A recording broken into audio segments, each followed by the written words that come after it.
akifa huenda wapi? Kuzimu, peponi au pagatori? Swali hili limechanganya dunia.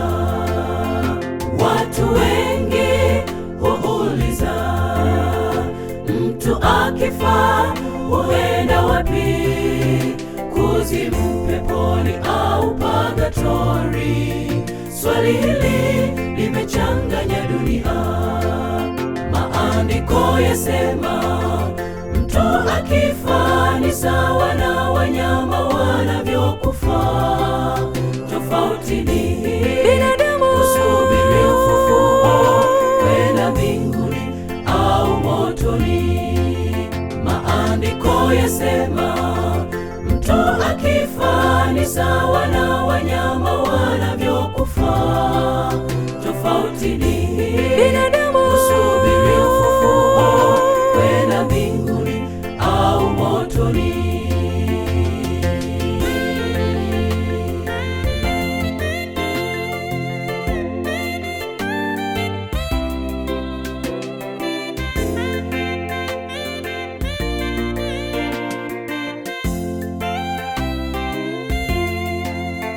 Kwa mavumbi tuliumbwa, mavumbini tutarudi.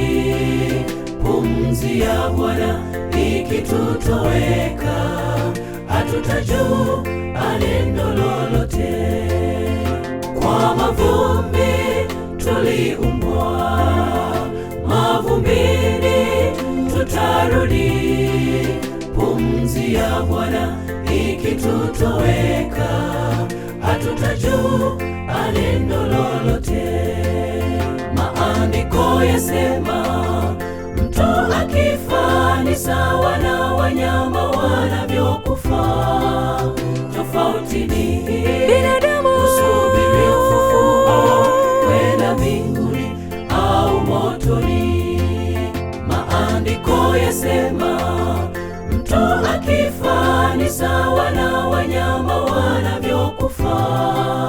Tofauti ni binadamu husubiri ufufuo kwenda mbinguni au motoni. Maandiko yasema mtu akifa ni sawa na wanyama wanavyokufa. Tofauti ni